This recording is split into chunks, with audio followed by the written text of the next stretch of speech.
job? Was that the difference? I think that's certainly part of it. I thought we did rebound the ball really well. I thought our pressure was good. We just had more bounce. I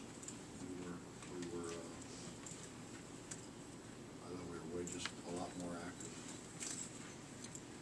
The pressure, we try to speed people up to make them play a little faster than they want to play. We didn't do a very good job closing traps early, and they made, I think every basket they got was because we didn't do a very good job closing traps.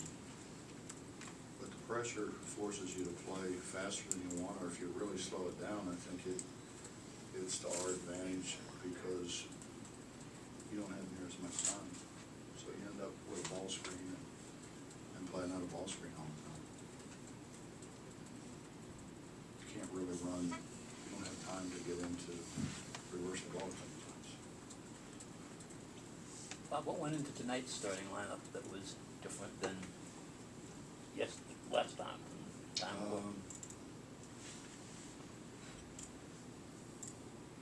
Study hall's important. Okay. I didn't start, and I know I missed it. Well, I think they would rather, the study hall when I was here was leave your door open. We might come around and check. I never saw them, but maybe they did. No, we're getting into the part of the year. We've been very fortunate about not missing a lot of class and stuff, and now all of a sudden we won't miss any this week going to Bailey, but then we got to leave on Tuesday. So you miss, hopefully we miss 4 days of school, and then the NCAA tournament starts, and who knows when they'll have you play. So we're going to miss another maybe 4 days, and we'd like to keep on playing, so that's 4 more days. So it's important. Coach Dax was talking about how he's working with coaches and some of the GAs on kind of changing the way he was releasing the ball and working on the shot. Is that something you guys saw in game action on film, or just and then to kind of work on that this late in the season? Do you worry about screwing up a guy even more? Or? What? He's screwing somebody up? It's a minor thing. He finishes his shot pretty good. It's you can't take it from one side of your head to the other. It's basically all it was. He started on the wrong side of his body. We just tried to get him started on the right side of his body. That way it becomes more of a one-piece shot. Do you understand that? I bet you did all that ball that you played. Like I heard you could really shoot it. A lot though, not well. Not well. Volume shoot. Bob, your success, like your general success, tournament time is overcoming adversity, stuff like that. You guys have had so much stuff this year in lineups and injuries. Are you as prepared as you can be for unexpected stuff that might pop up in these events? Well, I got scared a little bit today with John's deal, when he was holding his shoulder, but I think he's fine. I thought he came out and played pretty well afterwards, so I think he's fine. In a kind of a sick kind of way, I think it helped us. I think, John not playing 4 games, I think really helped Nate's confidence. I think Nate's playing at a high level right now. He's doing things that he didn't do before. It gave Tavon a chance to play. Tavon kind of screwed that up today, but I think Tavon playing and becoming more comfortable gives us certainly another guy that we can play off the bench. So I think in a crazy way it helps us. As long as we can keep everybody healthy and our strengths and our numbers.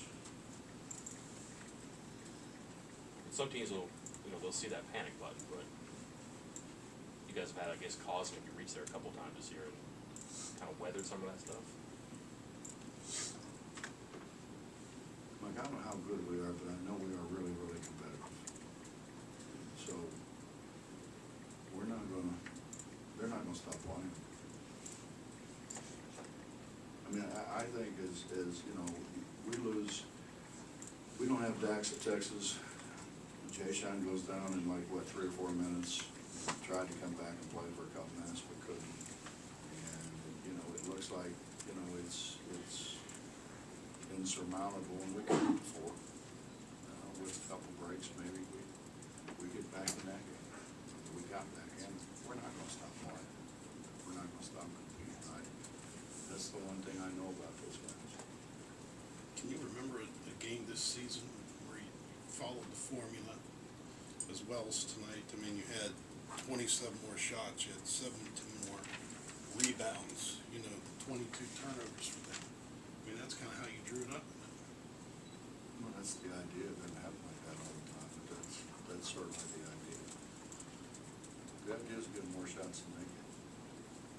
You can do that by offensive rebounding, you can do that by creating turnovers.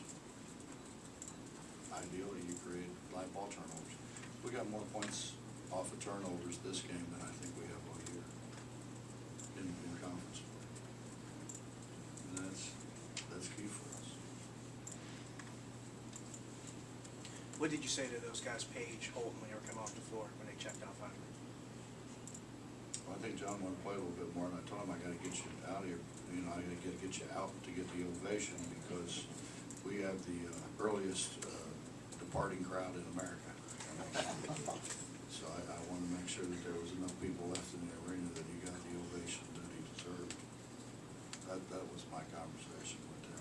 We had already had a conversation at midcourt, you know, before the game, and you know, they know how I feel about them. I'm not very good at hiding my emotions. I know that's hard for you, but I'm not very good at it. Could you ever wonder if Nate didn't have to go through the risk and the frustration of pain last year, that he might have been able to give you this earlier? Yeah, I mean, his season a year ago was, I give him a lot of credit for even playing. You know, he was in a lot of pain and didn't tell anybody.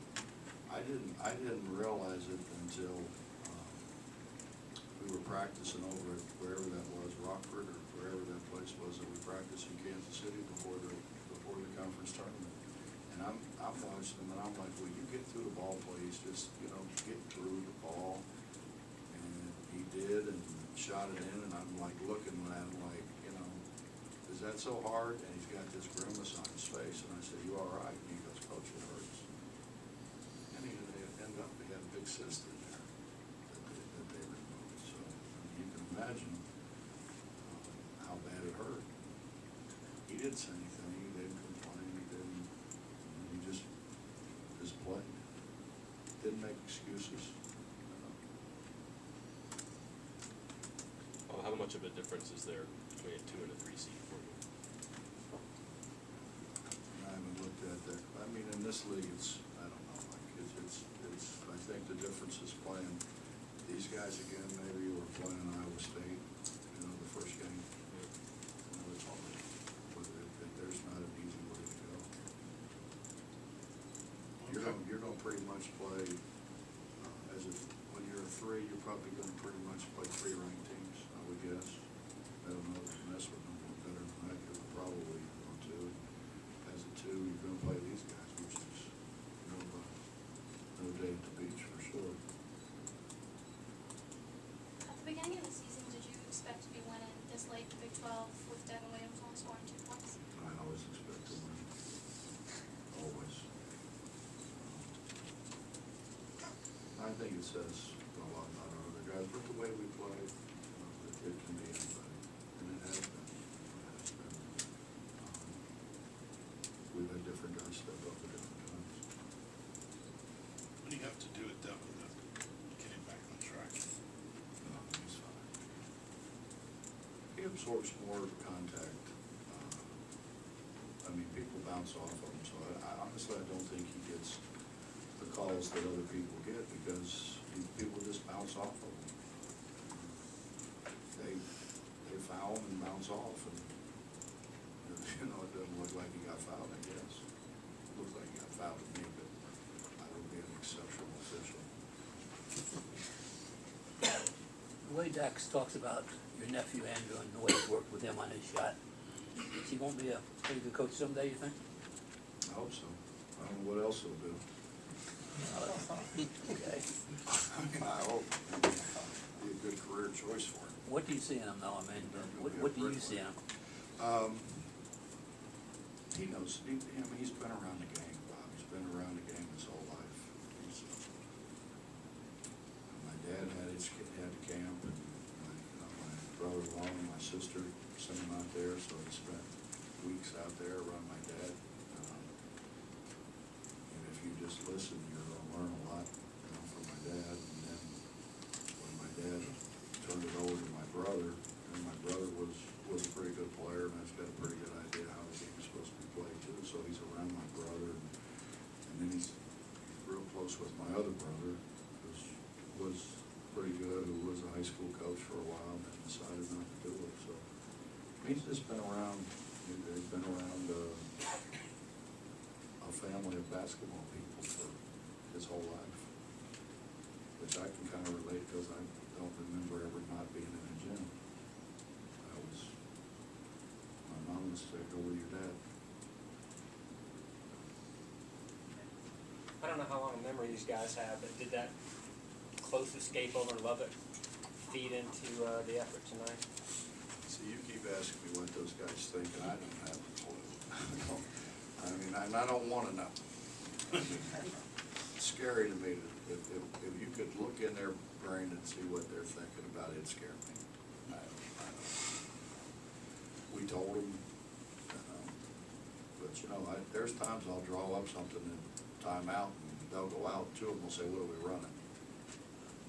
And I'm like looking like, I just drew it up. So if they can't remember that, I don't know what they think about it. It's hard to tell. Did you tell somebody to screen for Richard on that shot, or was that just No, they that were was going to give them. him? That was them. Devin and Rich are real close. If you saw Devin running around trying to get him open, which is kind of neat. I mean, Devin's got 2 points himself, and he's running around trying to get Rich some baskets. But that's why they've been so good. Anything else? Thanks, Coach.